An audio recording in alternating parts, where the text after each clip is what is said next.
El despertar del océano infinito. Una novela de transformación y redención planetaria. Prólogo. El último bastión de la mentira. Nueva Ginebra, año 2089. La doctora Elena Márquez observaba desde la ventana blindada de su laboratorio clandestino cómo las últimas barricadas de resistencia se desmoronaban en las calles empedradas de la antigua ciudad suiza. Después de décadas de lucha silenciosa, finalmente lo habían conseguido. La Organización Mundial de la Salud había sido oficialmente disuelta tras el escándalo más devastador de la historia médica moderna. La revelación masiva de documentos que exponían su complicidad absoluta con las corporaciones farmacéuticas durante más de un siglo y medio. El mundo había despertado de una pesadilla de dependencia química sistemática, manipulación científica institucionalizada y supresión brutal de terapias naturales que habían costado la vida a billones de seres humanos. Pero Elena sabía que esto era apenas el amanecer de una nueva era.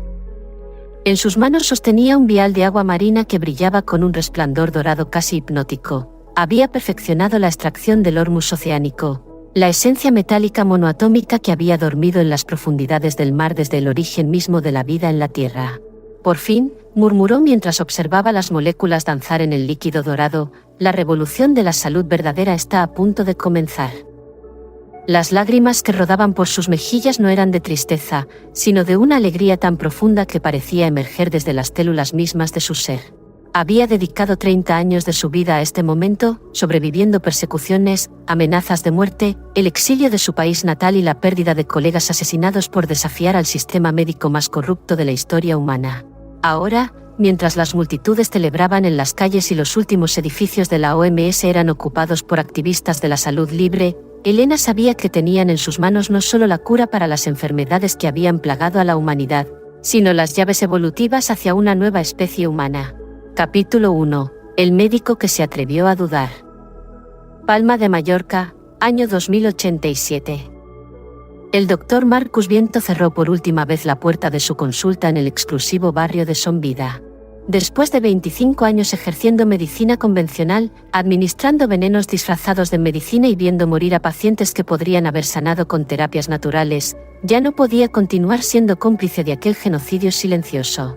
En su escritorio de caoba italiana, junto a la carta de renuncia irrevocable al Colegio Médico de Baleares, reposaba un libro que había cambiado su vida, El agua de mar, nuestro medio orgánico, de René Quinton. Una edición original de 1904 que había conseguido en una librería de viejo en París. Las páginas amarillentas estaban marcadas, subrayadas y anotadas con la desesperación de un hombre que había descubierto que todo lo que le habían enseñado era una mentira sistemática. Todo había comenzado 18 meses atrás, cuando su hija Sofía, de apenas 8 años, había desarrollado una anemia perniciosa severa que no respondía a ningún tratamiento farmacológico convencional. Los hematólogos más prestigiosos de Europa habían desfilado por su casa, cada uno con protocolos más agresivos y tóxicos que el anterior. Sofía se desvanecía ante sus ojos, su piel adquiriendo el tono grisáceo de quienes se acercan a la muerte, mientras los médicos insistían en bombardear su pequeño cuerpo con hierro sintético y vitaminas artificiales que solo empeoraban su estado. Desesperado y sin opciones ortodoxas, Marcus había recordado las historias que su abuelo Miquel, un viejo pescador de Dellà, le contaba durante los veranos de su infancia. El anciano, que había vivido 97 años sin pisar jamás un hospital, hablaba con reverencia del poder curativo del agua de mar. El mar lo cura todo, Marcus, solía decirle mientras reparaban las redes bajo el sol mediterráneo. Pero los doctores de las ciudades no quieren que la gente lo sepa. Si supieran que la medicina está en el mar, gratuita para todos, ¿quién compraría sus venenos caros? Con más esperanza que convencimiento científico, pero sin alternativas, Marcus había comenzado a dar a Sofía pequeñas dosis de agua de mar isotónica que él mismo preparaba en secreto en el sótano de su casa. Agua marina pura de Formentera, diluida a la concentración exacta del plasma sanguíneo humano, tal como había descrito René Quinton más de un siglo atrás. Los resultados fueron tan extraordinarios que Marcus pensó inicialmente que se trataba de un error en los análisis. En apenas 3 semanas, los valores de hemoglobina de Sofía se habían normalizado completamente. Más asombroso aún, su energía vital había alcanzado niveles que jamás había mostrado, incluso antes de enfermar. La niña corría, reía, jugaba con una vitalidad que parecía sobrehumana. Intrigado hasta la obsesión, Marcus comenzó a investigar todo lo que pudo encontrar sobre las terapias marinas. Descubrió un mundo oculto de pioneros perseguidos, los trabajos suprimidos de Ángel Gracia en Colombia, las investigaciones clandestinas de Laureano Domínguez en Nicaragua, los protocolos secretos de Teresa Hilari en Italia. Cada página que leía confirmaba lo que su instinto de padre desesperado había intuido. Habían estado tratando síntomas con tóxicos sintéticos mientras la naturaleza ofrecía la verdadera curación, gratuita y al alcance de todos. Pero lo que realmente transformó su comprensión del mundo fue su encuentro fortuito con un documento filtrado de los archivos internos más clasificados de la OMS. Un exfuncionario de la organización, que había desarrollado cáncer de páncreas tras décadas de participar en la supresión de terapias naturales, había decidido limpiar su conciencia antes de morir y había entregado a activistas independientes miles de documentos que exponían la verdad más siniestra del establishment médico mundial. En aquellas páginas secretas se detallaban las estrategias sistemáticas para desacreditar, criminalizar y eliminar cualquier investigación sobre terapias marinas. Incluían órdenes directas de asesinato de médicos que se atrevieran a utilizar estos métodos, sobornos millonarios a científicos para falsificar estudios, manipulación deliberada de resultados clínicos, y campañas de desinformación masiva coordinadas con los medios de comunicación controlados por las farmacéuticas. El documento más escalofriante llevaba el sello de Operación Neptuno, un plan sistemático implementado desde 1952 para erradicar por completo el conocimiento sobre los beneficios terapéuticos del agua de mar. El objetivo era claro y explícito: mantener a la población mundial en estado de dependencia química permanente para garantizar el crecimiento perpetuo de la industria farmacéutica. Marcus comprendió esa noche, mientras temblaba de horror y rabia en su estudio, que no había sido médico sino un distribuidor autorizado de venenos. Que cada receta que había firmado, cada protocolo que había seguido, cada paciente al que había tratado, según las directrices oficiales, había sido un acto de participación en el genocidio médico más sofisticado de la historia. Esa madrugada, mientras contemplaba el mar Mediterráneo desde la terraza de su casa en el paseo marítimo, Marcus tomó la decisión más importante de su vida. Dedicaría cada día que le quedara a redescubrir y compartir los secretos curativos del océano que había sido su hogar ancestral. Su primera acción fue crear una clínica clandestina en una finca abandonada de la Serra de Tramuntana, donde comenzó a tratar pacientes desahuciados con protocolos de agua de mar. Los resultados eran tan espectaculares que pronto tuvo una lista de espera de meses, con pacientes llegando desde toda Europa para recibir lo que él llamaba la medicina de nuestros ancestros. Pero Marcus sabía que trabajaba contrarreloj. Los tentáculos de la mafia farmacéutica eran largos y letales, y no tardarían en descubrir lo que estaba haciendo en las montañas de Mallorca. Capítulo 2. La red subterránea de la esperanza. Costa Brava, España, Fundación Quinton clandestina. La Fundación Quinton había sido construida en el más absoluto secreto sobre los acantilados más remotos de la Costa Brava, camuflada como un centro de retiro espiritual para turistas adinerados. Pero debajo de sus instalaciones aparentemente convencionales funcionaba el laboratorio de medicina marina más avanzado del hemisferio occidental. Marcus llegó allí siguiendo las pistas de una red internacional clandestina de médicos rebeldes que habían estado trabajando en las sombras durante más de 4 décadas, manteniendo vivo el conocimiento suprimido sobre las terapias oceánicas mientras esperaban el momento adecuado para emerger a la luz. La directora del centro, la doctora Carmen Aldaya, lo recibió con una mezcla de cautela militar y esperanza mística. Carmen era una mujer extraordinaria de 65 años, con cabellos plateados como la espuma del mar y ojos azules que reflejaban la profundidad de décadas de lucha solitaria contra el sistema médico más poderoso del mundo. «Doctor Viento», le dijo mientras caminaban por jardines diseñados específicamente para camuflar las antenas de comunicación encriptada que conectaban el centro con células similares en todos los continentes, «usted ha llegado en el momento perfecto. El mundo está empezando a despertar, y nosotros hemos estado preparando este despertar durante medio siglo». Carmen le contó la historia secreta de la resistencia médica. Cómo, inmediatamente después de que la OMS comenzara la Operación Neptuno, en los años 1950, un pequeño grupo de científicos visionarios había creado una red global underground para preservar y continuar en secreto las investigaciones de René Quinton. Éramos como monjes medievales preservando el conocimiento clásico durante la Edad Oscura, explicó Carmen con una sonrisa que mezclaba tristeza y determinación. Pero en lugar de manuscritos iluminados, preservábamos las fórmulas exactas para la preparación de sueros marinos terapéuticos. Durante las siguientes horas, Carmen desplegó ante Marcus un panorama que transformó completamente su comprensión de lo que había estado sucediendo en el mundo. La red clandestina había documentado meticulosamente decenas de miles de casos de curaciones extraordinarias utilizando agua de mar, cánceres terminales que desaparecían completamente, enfermedades degenerativas que se revertían, sistemas inmunológicos devastados que se regeneraban de manera milagrosa. Pero hemos mantenido estos hallazgos en absoluto secreto, continuó Carmen mientras le mostraba archivos llenos de historiales médicos, porque cualquier médico que intentara publicar estos resultados simplemente desaparecía. Le mostró una lista que le heló la sangre: 143 médicos e investigadores que habían sido asesinados, oficialmente por suicidios o accidentes, entre 1952 y 2087, después de intentar publicar estudios sobre los beneficios del agua de mar. La industria farmacéutica, explicó Carmen con voz grave, ha gastado más dinero en asesinar médicos que en desarrollar medicamentos. Era más barato eliminar la competencia que competir con la naturaleza. Pero lo que realmente revolucionó la comprensión de Marcus fue cuando Carmen lo condujo hasta el laboratorio principal. Allí, varios científicos trabajaban con equipamiento que jamás había visto: espectrógrafos cuánticos, centrifugadoras de resonancia molecular, cámaras de aislamiento electromagnético donde se procesaba el agua marina en condiciones que replicaban las profundidades oceánicas. En el centro de la sala, una serie de tanques contenían agua marina que emitía una luminiscencia dorada sutil pero inconfundible, como si miles de pequeños soles nadaran en su interior.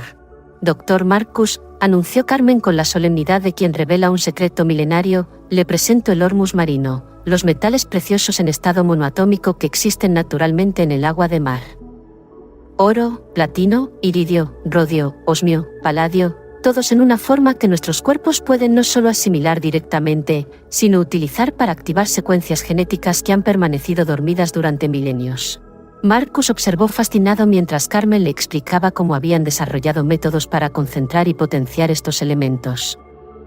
El hormus no era simplemente un suplemento mineral, era un catalizador evolutivo que activaba el ADN dormido, reparaba daño celular a nivel cuántico, y literalmente reconectaba a los seres humanos con su potencial genético original.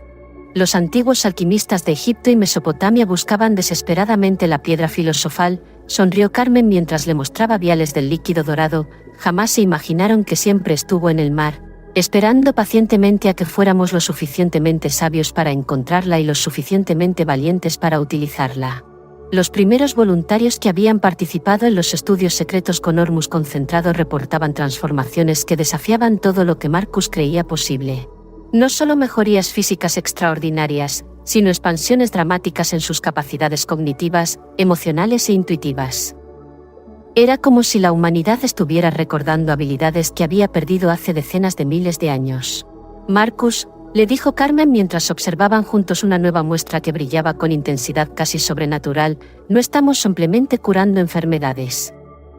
Estamos presenciando la reactivación evolutiva de la especie humana. El hormus oceánico no es medicina, es la llave genética que nos devuelve a nuestro estado original de perfección biológica. Capítulo 3. La gran revelación que cambió el mundo. Ginebra, Suiza, sede de la OMS, Sala de Crisis Máxima Seguridad. El Dr. James Morrison, director general de la Organización Mundial de la Salud, leía por séptima vez el informe de emergencia que acababa de llegar a su escritorio ultrasecreto. Las manos le temblaban incontrolablemente mientras intentaba procesar las implicaciones catastróficas de lo que tenía ante sus ojos. Un grupo de hackers activistas, conocidos como los navegantes del agua, había conseguido acceso total a los archivos históricos más clasificados de la organización, penetrando sistemas de seguridad que se suponían impenetrables. En las siguientes 6 horas, 150 años de documentos ultrasecretos serían publicados simultáneamente en todos los medios de comunicación del planeta. Contratos secretos con farmacéuticas por valores que superaban el PIB de continentes enteros, órdenes directas de asesinato firmadas por directores generales anteriores, estudios clínicos deliberadamente falsificados para ocultar la efectividad de terapias naturales, la criminalización sistemática de médicos que se atrevían a desafiar el paradigma oficial de envenenamiento masivo. Pero lo que más perturbaba a Morrison era la sección completa dedicada a las operaciones de contención marina. página tras página detallaba cómo la OMS había orquestado durante más de un siglo una campaña global genocida para desacreditar, criminalizar y eliminar físicamente cualquier investigación sobre los beneficios terapéuticos del agua de mar. El plan maestro había sido elaborado meticulosamente en 1949, cuando los primeros estudios independientes comenzaron a validar científicamente los trabajos revolucionarios de René Quinton. Las grandes farmacéuticas multinacionales habían entendido inmediatamente la amenaza existencial. Si el público descubría que el mar ofrecía curas gratuitas y definitivas para la mayoría de las enfermedades, su modelo de negocio basado en el tratamiento perpetuo de síntomas colapsaría de manera irreversible en cuestión de años. Morrison recordaba vívidamente las reuniones ultrasecretas en las que había participado como joven funcionario recién graduado de Harvard. Los representantes de las corporaciones farmacéuticas habían sido brutalmente explícitos en sus instrucciones. La salud pública debe ser gestionada como cualquier otro mercado cautivo. Los consumidores deben mantener dependencia química permanente de nuestros productos para garantizar el crecimiento económico infinito de nuestros accionistas. Habían creado el sistema de control poblacional más perfecto de la historia humana. Cada medicamento estaba diseñado ingeniosamente para generar efectos secundarios que requerían medicamentos adicionales en una cascada interminable de dependencia química. Los protocolos de tratamiento estaban calculados específicamente para controlar síntomas temporalmente, jamás para curar enfermedades definitivamente. Y cualquier terapia natural verdaderamente efectiva era inmediatamente identificada, infiltrada y sistemáticamente destruida. El teléfono rojo de Morrison sonó con la urgencia reservada para crisis planetarias. Era su asistente principal, con voz alterada por el pánico. Señor director, los documentos han sido entregados simultáneamente a todos los medios de comunicación independientes del mundo. En exactamente 4 horas y 37 minutos se publicará todo. Los gobiernos están siendo notificados. Las farmacéuticas están activando protocolos de emergencia. Y señor, hay manifestaciones formándose espontáneamente en todas las capitales del planeta. Morrison colgó y se dirigió a la ventana blindada de su oficina. En las calles de Ginebra ya se estaban congregando las primeras multitudes. La gente llevaba carteles hechos a mano que decían: el mar es nuestro derecho humano, libertad terapéutica ahora, y juicio a los genocidas médicos. Sabía que era el final absoluto.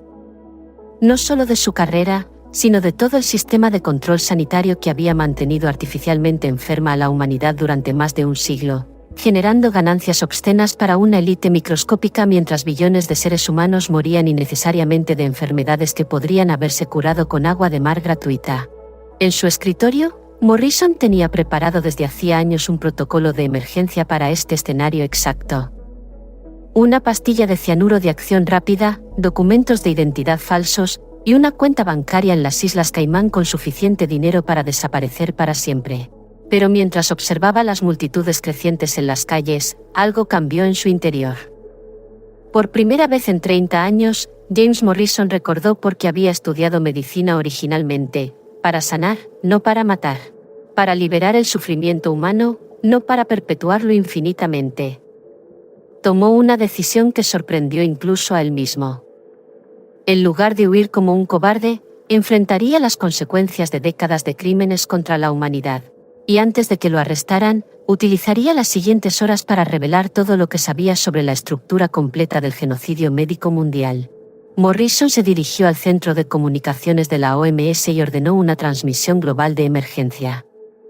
En 2 horas, confesaría públicamente ante el mundo entero todo lo que había participado en ocultar.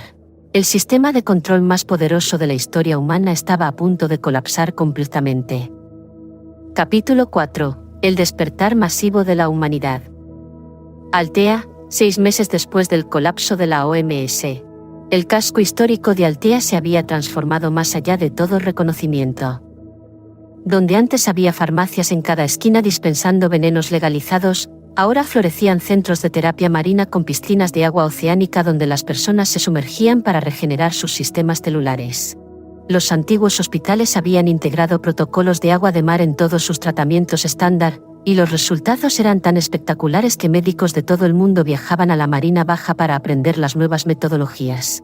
En el puerto pesquero de Altea, Una flotilla de barcos especialmente diseñados se dedicaba exclusivamente a la recolección científica y preparación terapéutica de agua oceánica.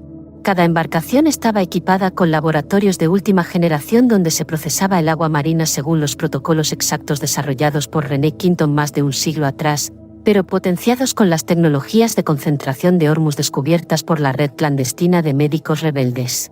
Marcus había sido nombrado director fundador del Instituto Alicantino de Medicina Marina, el primer centro de investigación oficial dedicado completamente a las terapias oceánicas. Su primer decreto había sido establecer tratamientos gratuitos con agua de mar para toda la población de la Costa Blanca, financiados por los bienes confiscados a las corporaciones farmacéuticas tras los juicios masivos por crímenes contra la humanidad.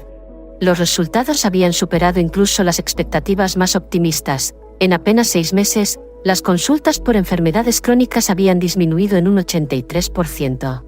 Diabetes, hipertensión, artritis, depresión, ansiedad, trastornos digestivos, problemas respiratorios, todas las dolencias que habían plagado a la humanidad durante décadas simplemente comenzaron a desaparecer cuando las personas recuperaron acceso a la medicina natural más poderosa del planeta.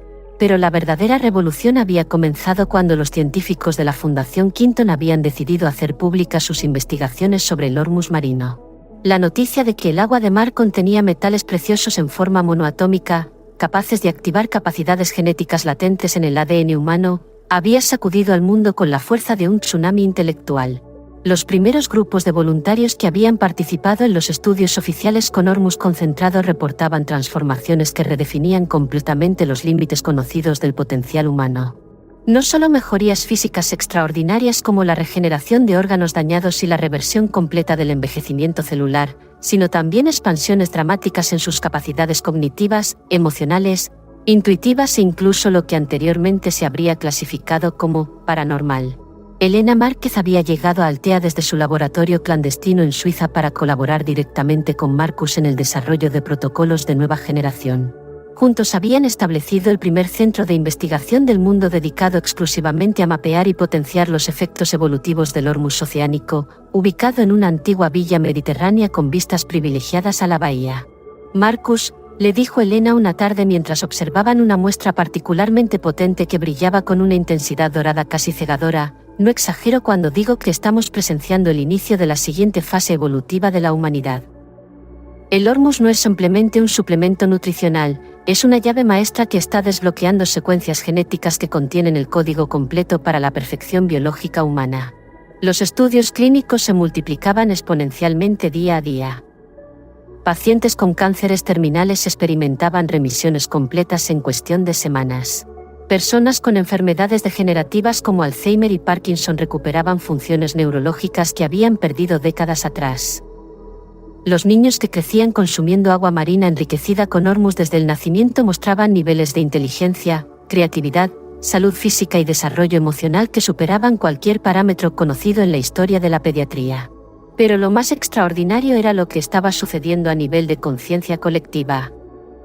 Las comunidades que habían adoptado protocolos integrales de medicina marina reportaban descensos dramáticos en violencia, criminalidad, depresión y conflictos sociales. Era como si el Hormuz oceánico no solo estuviera sanando cuerpos individuales, sino la estructura misma de la civilización humana.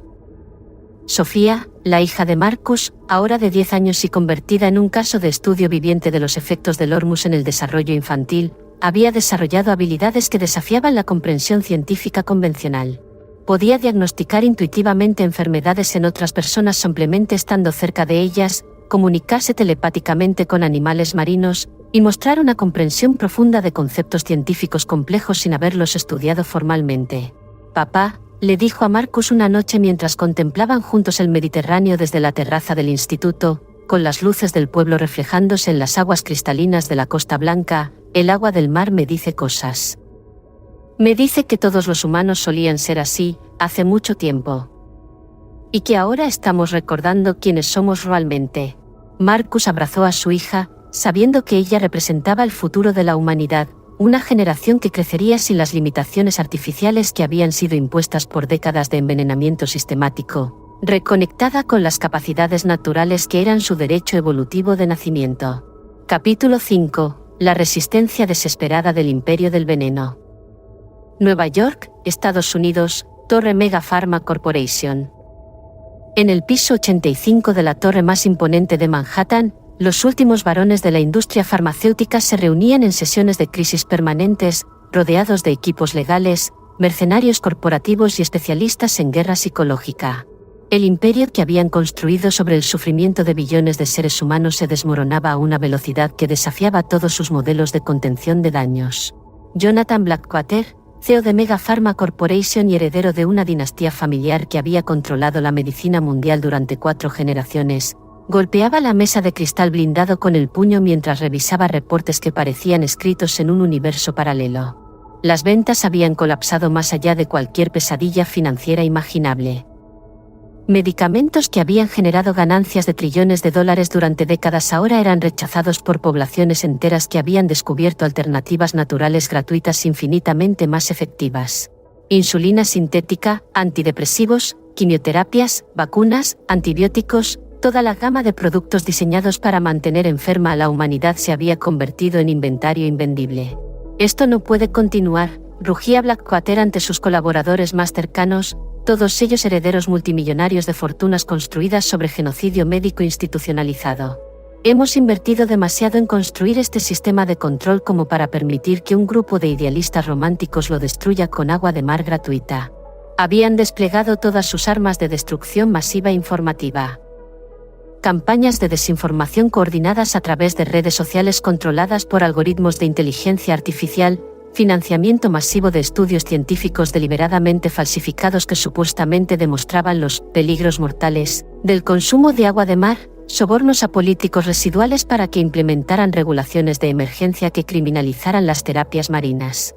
Habían contratado ejércitos enteros de mercenarios digitales para atacar sistemáticamente a cualquier persona que promoviera estos tratamientos en Internet. Trolls profesionales, bots automatizados, campañas de acoso y amenazas de muerte coordinadas contra médicos, investigadores y activistas que se atrevían a desafiar la narrativa oficial del establishment farmacéutico. La estrategia más desesperada había sido la infiltración de agentes provocadores en conferencias médicas y centros de medicina marina, con órdenes específicas de crear incidentes violentos que pudieran ser utilizados para desprestigiar todo el movimiento de liberación terapéutica. Pero cada una de sus tácticas había resultado no solo inútil, sino contraproducente. La evidencia científica sobre los beneficios del agua de mar era tan abrumadora, los resultados clínicos tan indiscutibles, y el número de personas que habían experimentado curaciones milagrosas tan masivo, que ninguna campaña de desinformación podía competir con la realidad vivida por millones de seres humanos. El momento de colapso definitivo llegó cuando empleados de las propias corporaciones farmacéuticas, incluyendo científicos de alto nivel, investigadores con décadas de experiencia, y ejecutivos que habían desarrollado crisis terminales de conciencia, comenzaron a filtrar masivamente documentos internos que revelaban las estrategias de sabotaje contra la medicina marina. Señor Blackwater, anunció su director de inteligencia corporativa con voz derrotada, tenemos confirmación de que nuestros propios empleados han filtrado los protocolos completos de la Operación Neptuno a Wikileaks, Anonymous, y todos los medios independientes del planeta. En 6 horas, todo el mundo sabrá exactamente cómo hemos mantenido enferma a la humanidad durante un siglo. Blackwater se dirigió a la ventana blindada de su oficina y observó las calles de Nueva York. Abajo, manifestaciones masivas llenaban cada avenida.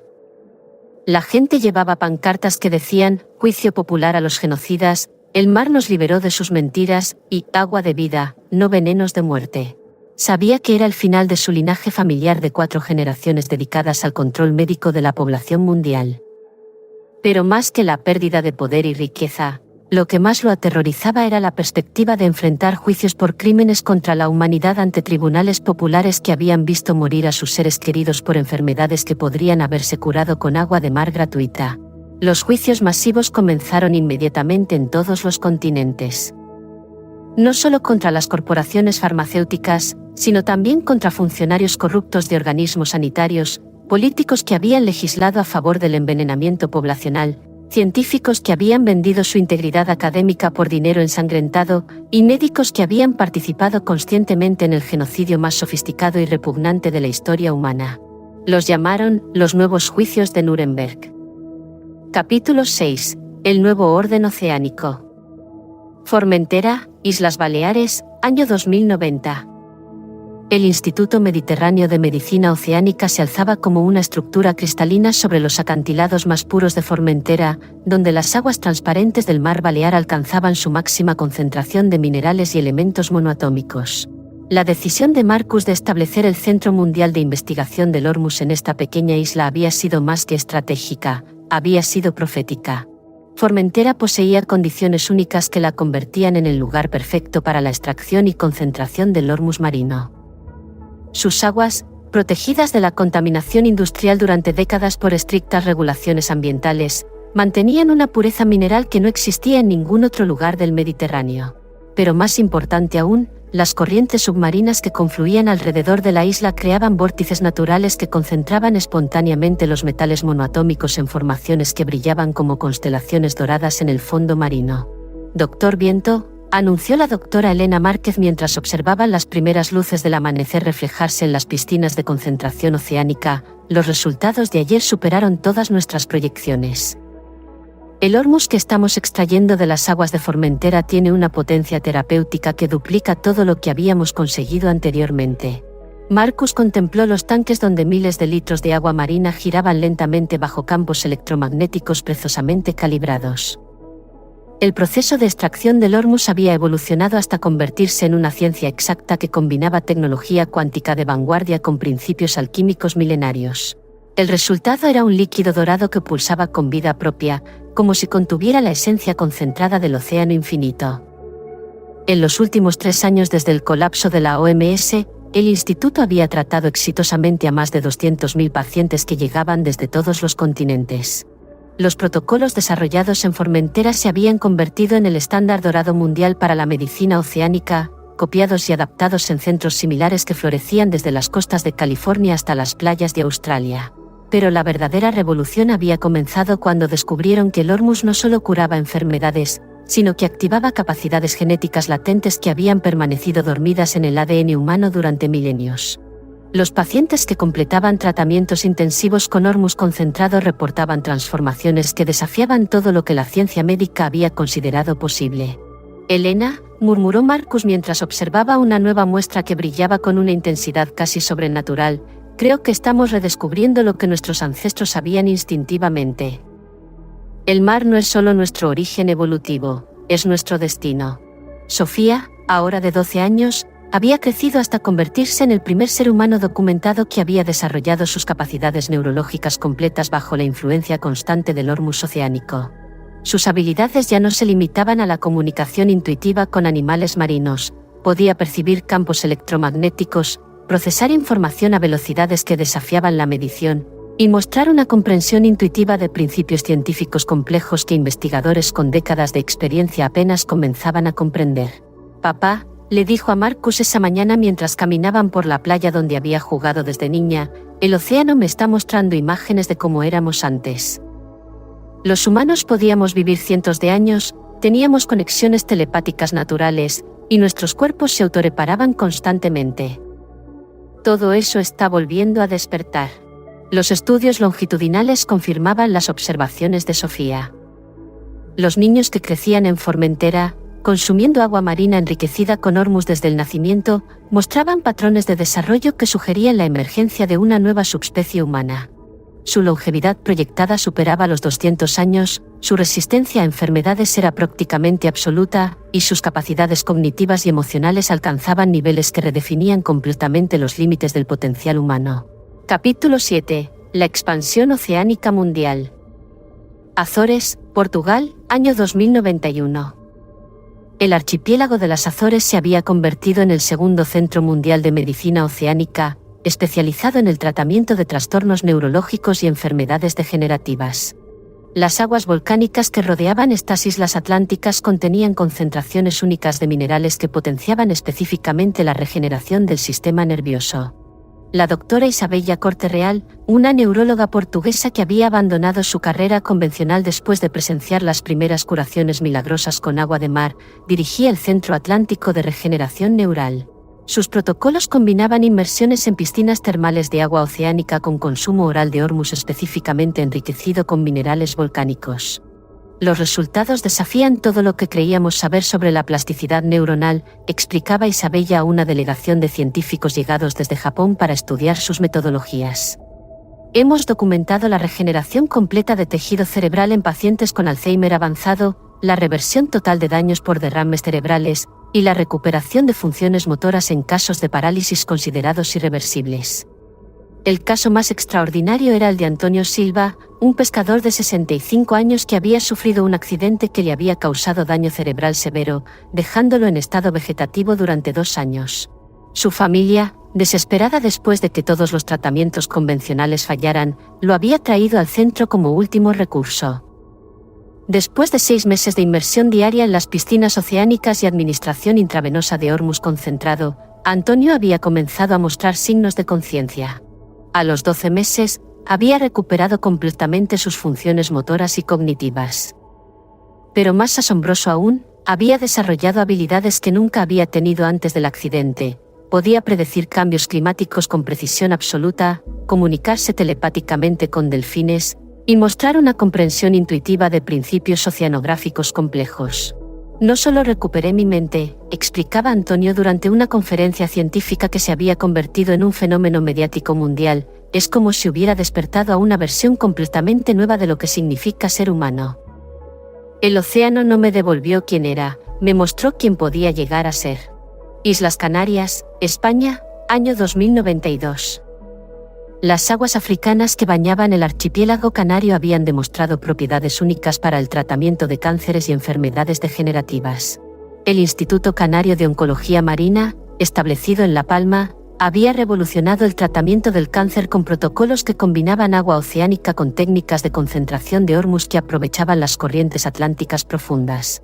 El doctor Alejandro Mendoza, un oncólogo que había perdido a su esposa por cáncer de mama después de años de quimioterapias que solo habían empeorado su sufrimiento, había dedicado su vida a desarrollar alternativas oceánicas que honraran la dignidad humana en lugar de destruirla. La quimioterapia fue la mayor estafa de la historia médica, declaraba Mendoza ante un congreso internacional de oncólogos que habían llegado a las Canarias para estudiar sus metodologías revolucionarias. Destruíamos el sistema inmunológico de los pacientes con venenos, precisamente cuando más lo necesitaban para luchar contra el cáncer. El Ormus oceánico hace exactamente lo contrario, fortalece las defensas naturales hasta niveles que permiten al cuerpo eliminar las células cancerosas por sí mismo. Los resultados habían sido tan espectaculares que los protocolos canarios se habían convertido en el tratamiento estándar mundial para todos los tipos de cáncer. Pacientes con tumores terminales experimentaban remisiones completas en cuestión de semanas. Metástasis que se habían extendido por todo el cuerpo simplemente desaparecían. Y lo más importante, los pacientes mantenían su vitalidad y dignidad durante todo el proceso de curación. María González, una maestra de 42 años diagnosticada con cáncer de páncreas en fase terminal, había llegado al instituto después de que los oncólogos convencionales le hubieran dado 3 meses de vida. 6 meses después, no solo había eliminado completamente el cáncer, sino que había desarrollado una intuición extraordinaria que le permitía detectar enfermedades en otras personas antes de que se manifestaran clínicamente. El Ormus no solo curó mi cáncer, explicaba María durante una sesión de testimonios que era transmitida globalmente, me conectó con una parte de mí misma que nunca supe que existía. Ahora puedo sentir la salud de las personas como si fuera una luz que brilla dentro de ellas. Capítulo 8. La resistencia final del viejo mundo. Washington, D.C., Estados Unidos, año 2093. En los sótanos blindados del Pentágono, los últimos representantes del complejo médico-militar industrial se reunían en sesiones de crisis que se extendían durante días enteros. El coronel Robert Harrison, director de operaciones especiales médicas, coordinaba los últimos intentos desesperados para contener lo que consideraban la mayor amenaza a la seguridad nacional en la historia de Estados Unidos.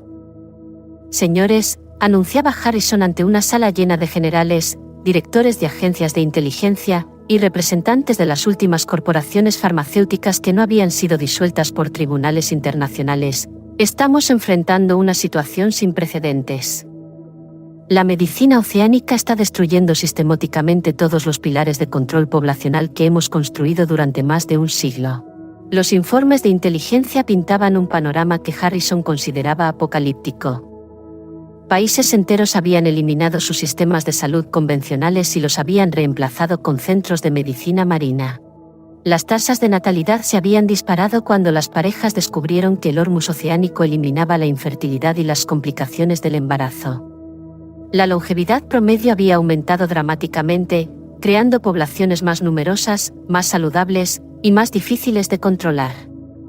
Pero lo que más alarmaba a Harrison era la dimensión psicológica de la transformación. Las poblaciones que habían adoptado protocolos oceánicos integrales mostraban niveles dramáticamente reducidos de ansiedad, depresión, agresividad y dependencia de sustancias. Era como si el Hormuz estuviera eliminando no solo las enfermedades físicas, sino también los desequilibrios emocionales que habían mantenido a las masas en estado de manipulación permanente.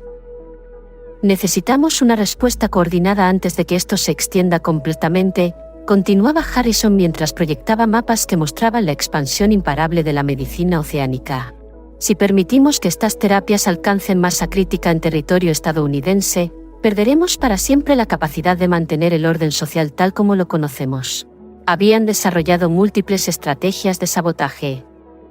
Operaciones encubiertas para contaminar las fuentes de agua marina utilizadas por los centros terapéuticos, campañas de desinformación que explotaban los miedos residuales de la población sobre tratamientos no convencionales, y presión económica masiva sobre países que habían adoptado sistemas de medicina oceánica.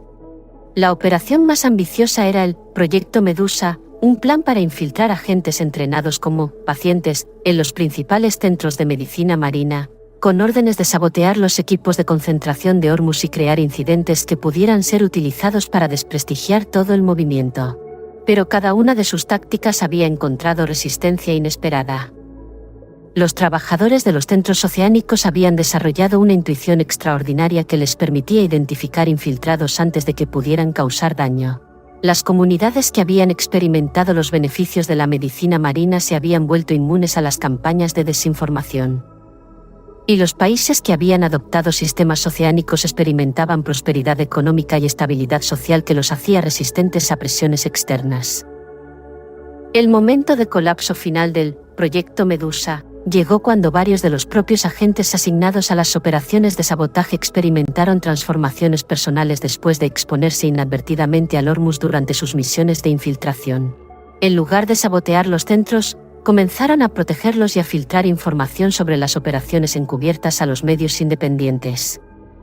«Señor, tenemos un problema», anunció el asistente de Harrison con voz derrotada. «Los agentes del Proyecto Medusa han comenzado a desertar masivamente. Reportan que después de exponerse al Hormuz oceánico, ya no pueden participar conscientemente en operaciones que consideran crímenes contra la humanidad». Harrison contempló los informes de deserción que se acumulaban en su escritorio. Era la confirmación de sus peores temores. El Hormuz oceánico no solo transformaba la salud física, sino que activaba la conciencia moral de manera irreversible. Los agentes que habían sido entrenados para seguir órdenes sin cuestionamientos ahora se rebelaban contra su propio sistema de comando. Capítulo 9. La nueva humanidad emergente. Formentera, año 2095. En el 5º aniversario del establecimiento del Instituto Mediterráneo, Marcus contemplaba una transformación que superaba todos sus sueños más ambiciosos. La pequeña isla de Formentera se había convertido en un faro de esperanza que irradiaba su influencia hacia todos los océanos del planeta. Los niños que habían crecido bajo los protocolos oceánicos desde el nacimiento comenzaban a mostrar capacidades que redefinían por completo los límites del potencial humano. Podían procesar información a velocidades que desafiaban la medición, mostrar comprensión intuitiva de principios científicos complejos, comunicarse telepáticamente con la vida marina, y demostrar niveles de compasión y sabiduría emocional que parecían provenir de una especie más evolucionada. Sofía, ahora de 17 años, se había convertido en la primera representante oficial de lo que los científicos comenzaban a denominar Homo oceanicus, una nueva fase evolutiva de la humanidad que estaba emergiendo como resultado de la reconexión con los elementos oceánicos originales. «Papá», le dijo a Marcus durante una de sus caminatas matutinas por la playa donde había jugado desde niña, «puedo sentir la conciencia colectiva despertando. No solo en los humanos, sino en toda la vida del planeta. El Hormuz oceánico no está creando capacidades nuevas, está reactivando memorias genéticas que siempre estuvieron ahí, esperando el momento adecuado para despertar. Los estudios genéticos confirmaban las observaciones de Sofía. El Hormus oceánico estaba activando secuencias de ADN que habían permanecido dormidas durante decenas de miles de años, restaurando capacidades que los humanos habían poseído en épocas prehistóricas cuando mantenían una conexión más directa con los ecosistemas oceánicos. Elena Márquez había establecido el programa de cartografía genética oceánica, dedicado a mapear sistemáticamente los cambios que el Hormus producía en el genoma humano. Sus hallazgos sugerían que la humanidad estaba recuperando su configuración biológica original, libre de las limitaciones genéticas que habían sido impuestas por milenios de desconexión de su ambiente oceánico natural. Marcus, le explicaba Elena mientras observaban los datos más recientes, el Hormus no está mutando nuestros genes, los está restaurando. Estamos redescubriendo lo que significa ser verdaderamente humano. Capítulo 10. La revolución global imparable. Madagascar, Océano Índico, año 2096. El Instituto Índico de Medicina Marina se había establecido en las costas orientales de Madagascar, donde las corrientes oceánicas profundas creaban condiciones únicas para la concentración natural de elementos monoatómicos. Las aguas malgaches habían demostrado propiedades extraordinarias para el tratamiento de enfermedades autoinmunes y trastornos genéticos. La doctora Raarisoa, una médica malgache que había presenciado la transformación completa de su país después de la adopción de protocolos oceánicos, dirigía investigaciones sobre los efectos del Hormus en poblaciones que habían mantenido tradiciones ancestrales de medicina oceánica.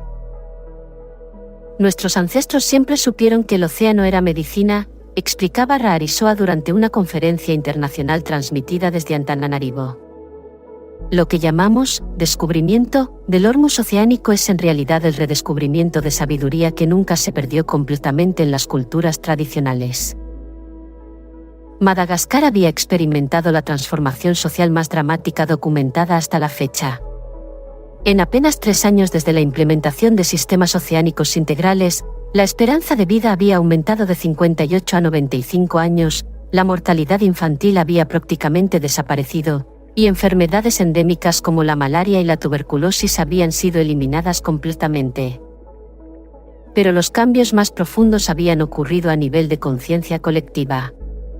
Las comunidades malgaches que participaban en protocolos oceánicos comunitarios reportaban niveles de cooperación, creatividad y armonía social que antropólogos de todo el mundo llegaban a estudiar como ejemplos de evolución cultural acelerada. Hawái, Estados Unidos, año 2097. Las Islas Hawaianas habían declarado independencia médica unilateral de los protocolos federales estadounidenses y habían establecido el sistema de salud oceánica más avanzado del Pacífico. El Centro Polinesio de Medicina Ancestral Marina combinaba las tradiciones curativas nativas con las tecnologías más avanzadas de concentración de Hormus. El Dr. Kainoa Akiona, un médico hawaiano de ascendencia nativa, había desarrollado protocolos que integraban ceremonias tradicionales con baños oceánicos terapéuticos, creando experiencias de curación que transformaban no solo la salud física, sino la conexión espiritual de los participantes con el Océano Pacífico. Nuestros ancestros navegaban por todo el Pacífico guiados por su conexión intuitiva con el océano, explicaba Akiona durante una ceremonia de curación que reunía a pacientes de todos los continentes. El Hormus oceánico está restaurando esa conexión sagrada que nunca debimos haber perdido. Los resultados hawaianos habían inspirado movimientos de medicina oceánica en comunidades indígenas de todo el mundo. Aborígenes australianos, inuit canadienses, y pueblos costeros de todos los continentes comenzaron a redescubrir sus propias tradiciones oceánicas ancestrales, enriqueciéndolas con los conocimientos modernos sobre el Hormus. Capítulo 11. El triunfo definitivo de la vida. Ciudad del Cabo, Sudáfrica, año 2098. El continente africano se había convertido en el epicentro de la revolución oceánica más profunda del planeta. Las costas atlánticas e índicas de África ofrecían diversidades minerales oceánicas que no existían en ningún otro lugar del mundo, creando oportunidades únicas para el desarrollo de protocolos especializados. La doctora Amara Ndoye, una médica senegalesa que había establecido centros de medicina oceánica desde Dakar hasta Ciudad del Cabo, coordinaba una red continental que había transformado completamente el panorama de salud africano. África fue el continente más castigado por el genocidio médico-farmacéutico, declaraba Ndoye durante el primer Congreso Continental Africano de Medicina Oceánica. Ahora nos hemos convertido en el continente más avanzado en terapias oceánicas. La justicia poética de la historia es extraordinaria. Los resultados africanos habían sido tan espectaculares que delegaciones médicas de todo el mundo viajaban constantemente al continente para estudiar metodologías que habían eliminado enfermedades endémicas que habían plagado a África durante siglos. VIH, malaria, tuberculosis, fiebre amarilla, ébola, todas las enfermedades que habían sido utilizadas como pretextos para experimentos médicos masivos en poblaciones africanas habían sido completamente erradicadas mediante protocolos oceánicos que fortalecían el sistema inmunológico hasta niveles de invulnerabilidad práctica. Capítulo 12. El amanecer de la era oceánica. Formentera, año 2100. En el 10º aniversario del Instituto Mediterráneo, Marcus reunió a los pioneros de la medicina oceánica mundial para evaluar una década de transformaciones que habían redefinido por completo la civilización humana.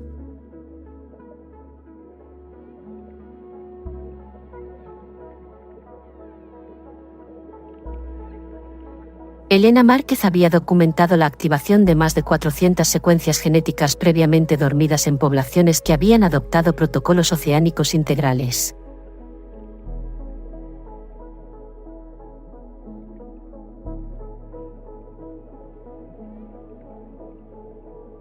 Carmen Aldaya había establecido redes de centros oceánicos en todos los continentes. Los doctores que habían comenzado como rebeldes clandestinos ahora dirigían el sistema de salud mundial más avanzado de la historia.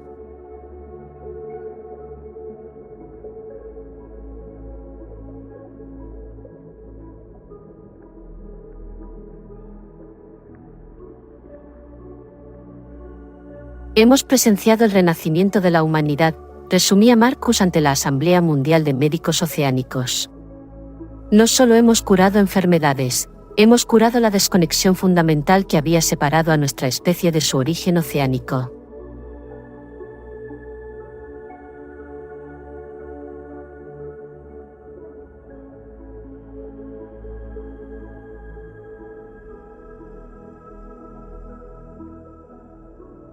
Las estadísticas globales confirmaban una transformación sin precedentes. La esperanza de vida mundial había aumentado a 120 años como promedio mínimo, con poblaciones oceánicas alcanzando rutinariamente edades de 200 años manteniendo plena vitalidad física y mental.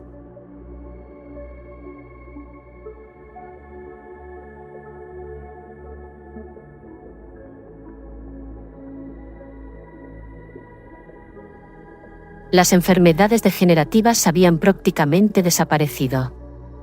Los trastornos psicológicos se habían reducido en más del 90%. Las tasas de natalidad se habían estabilizado naturalmente en niveles que garantizaban crecimiento poblacional sostenible.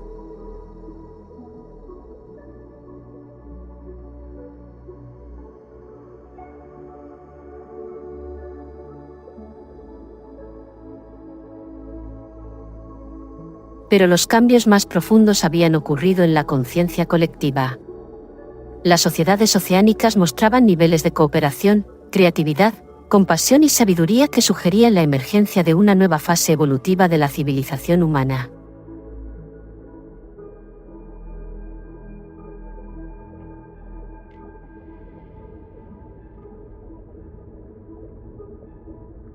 Sofía, ahora de 22 años y convertida en la primera doctora en medicina oceánica evolutiva del mundo, representaba el futuro de la humanidad, una generación que había crecido reconectada con su herencia oceánica original, libre de las limitaciones artificiales que habían sido impuestas por décadas de envenenamiento sistemático.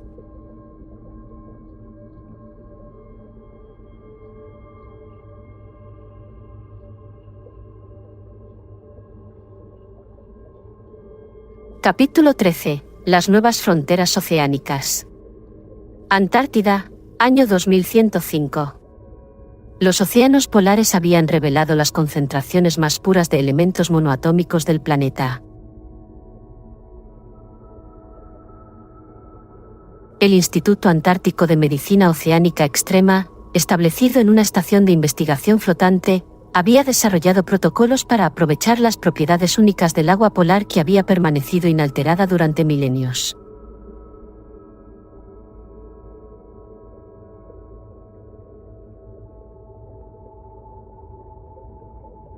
Los tratamientos antárticos habían demostrado capacidades regenerativas que superaban todo lo documentado anteriormente. Pacientes con daños genéticos severos, envejecimiento extremo y traumas neurológicos considerados irreversibles experimentaban restauraciones completas que desafiaban toda comprensión científica previa.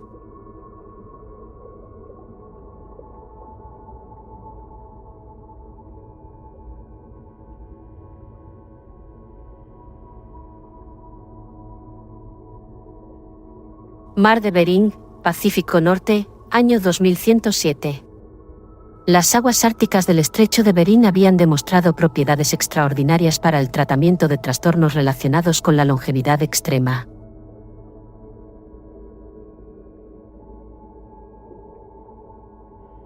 Los primeros centenarios oceánicos, personas que habían vivido más de 100 años bajo protocolos marinos, comenzaron a mostrar capacidades que sugerían que la muerte por envejecimiento podría convertirse en un concepto obsoleto.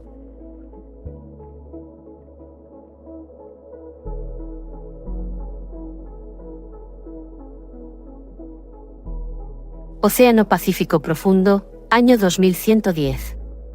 Las expediciones a las fosas oceánicas más profundas del planeta habían descubierto ecosistemas completos basados en formas extremadamente concentradas de hormus natural.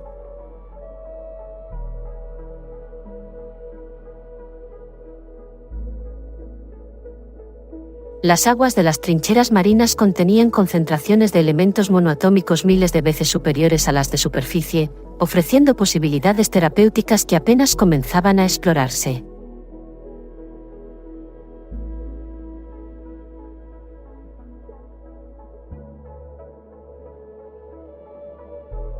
Capítulo 14. La transformación definitiva de la humanidad. Formentera, año 2115. Después de 25 años desde el establecimiento del primer instituto oceánico, la humanidad había completado una transformación evolutiva que redefinía por completo la condición humana.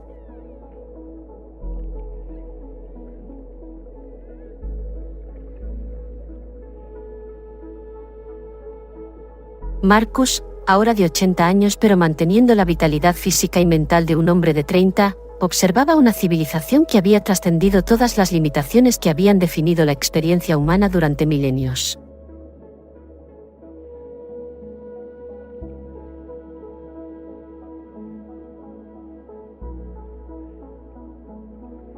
Las enfermedades habían sido eliminadas no como concepto teórico, sino como realidad práctica vivida por billones de seres humanos.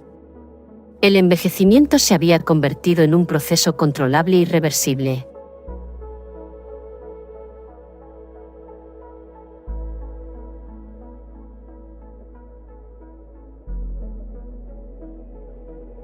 Las capacidades cognitivas promedio superaban lo que anteriormente había sido considerado genialidad excepcional.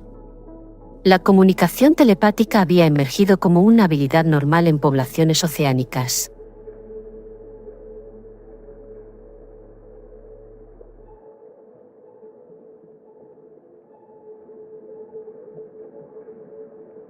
Pero más importante que cualquier mejora específica era la transformación de conciencia que había acompañado la reconexión oceánica.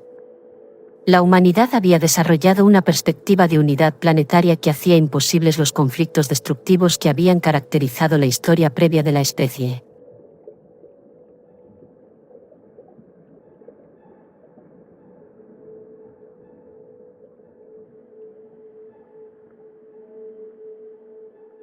Sofía, ahora de 42 años y directora del Consejo Mundial de Medicina Oceánica, representaba una generación que había crecido sin las limitaciones artificiales que habían restringido el potencial humano durante siglos.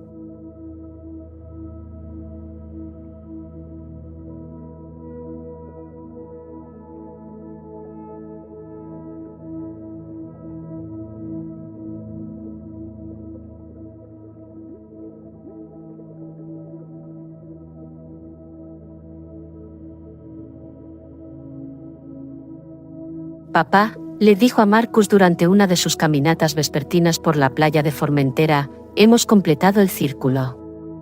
Los humanos han regresado al océano que los creó, pero ahora como participantes conscientes en la evolución planetaria.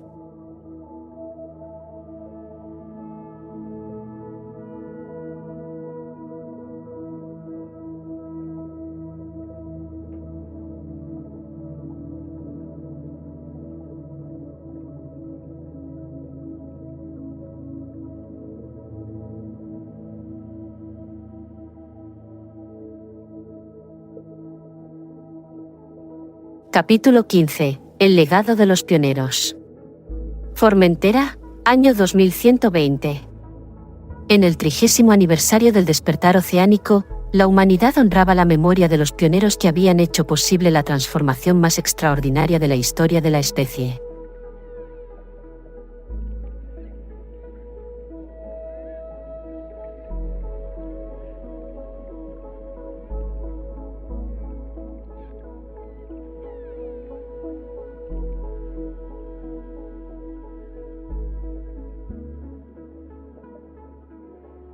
René Quinton era recordado como el visionario del siglo XIX que había descubierto las propiedades terapéuticas fundamentales del agua de mar.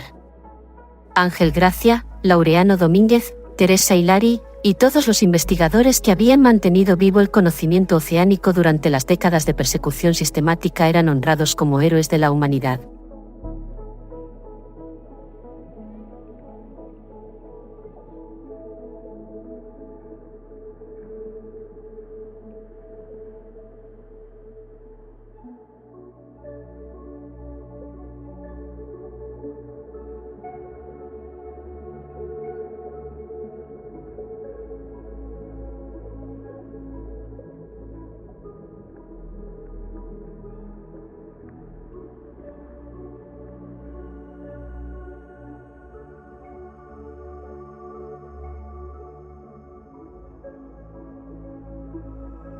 Marcus había establecido el Museo Mundial de la Medicina Oceánica en Formentera, donde se documentaba meticulosamente la historia de la liberación médica de la humanidad.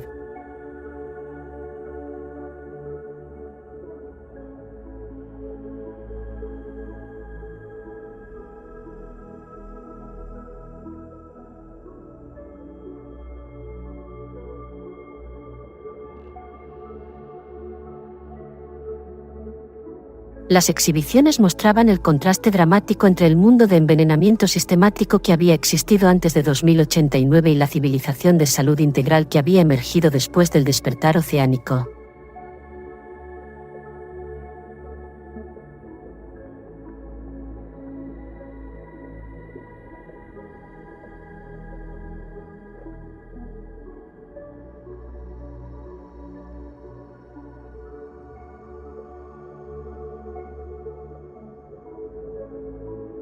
La sección más conmovedora del museo estaba dedicada a las víctimas del genocidio médico-farmacéutico, billones de seres humanos que habían muerto innecesariamente de enfermedades que podrían haberse curado con agua de mar gratuita.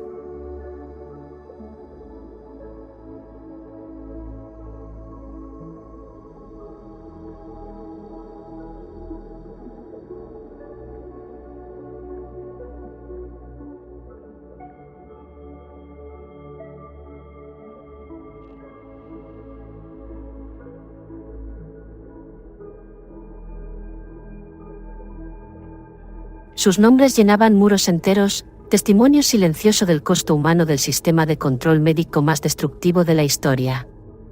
Pero el museo también celebraba el triunfo definitivo de la vida sobre las fuerzas de opresión.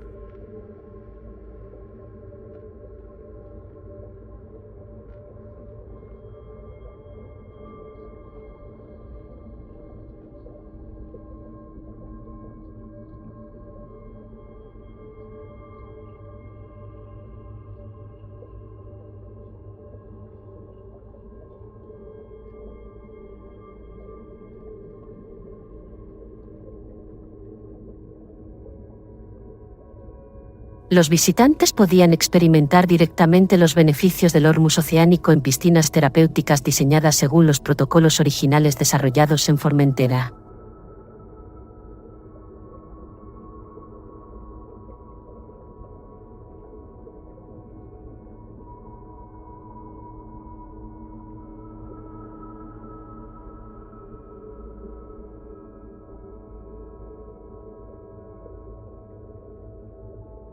Cada año, millones de peregrinos llegaban a la pequeña isla balear para honrar el lugar donde había comenzado la transformación que había liberado a la humanidad de milenios de limitaciones artificiales.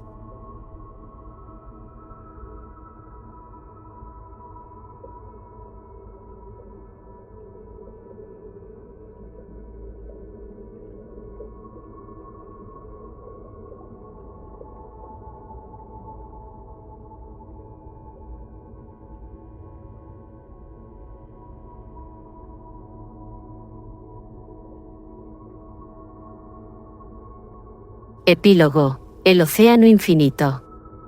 Formentera, año 2125. Marcus contemplaba el amanecer sobre el Mediterráneo desde la terraza del instituto que había fundado 35 años atrás.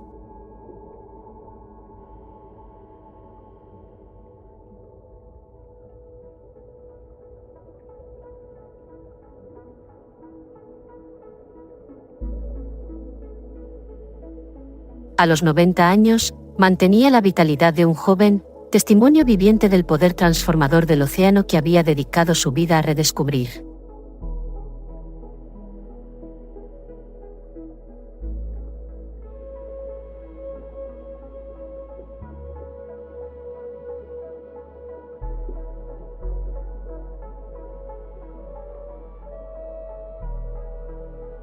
Sofía se acercó con su propia hija, una niña de 8 años que representaba la tercera generación oceánica, seres humanos que habían crecido completamente integrados con su herencia marina original.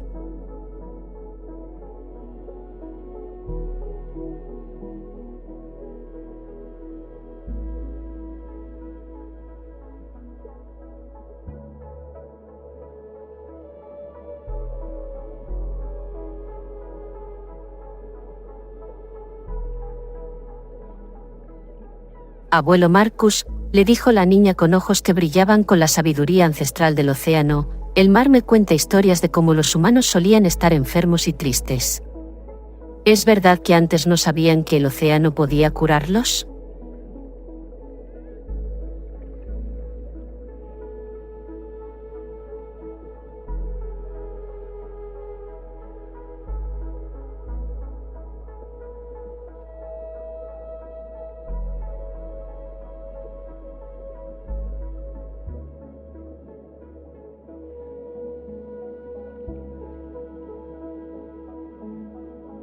Marcus sonrió mientras abrazaba a la pequeña que representaba el futuro de una humanidad transformada.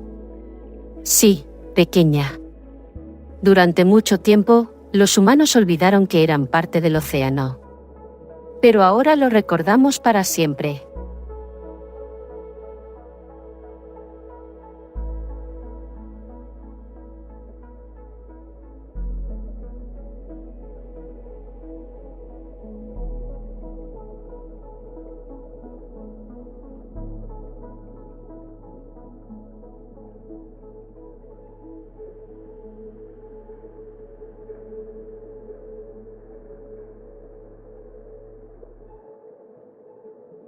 El sol se alzaba sobre aguas que brillaban con el dorado del Hormuz natural, recordando a toda la humanidad que su origen y su destino estaban unidos en el océano infinito que había creado la vida y que ahora la había liberado definitivamente.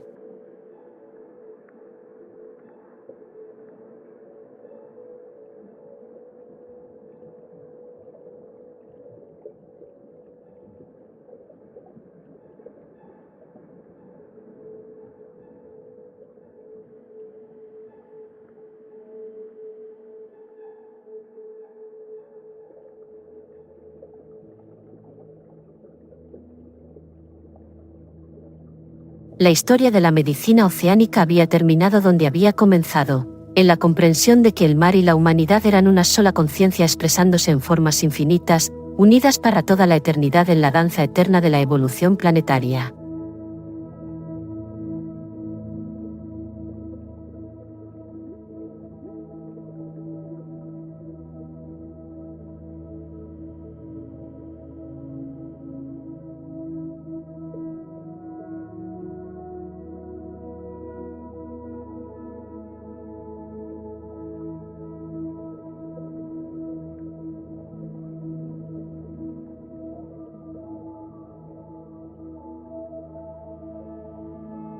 El despertar del océano infinito había sido completado.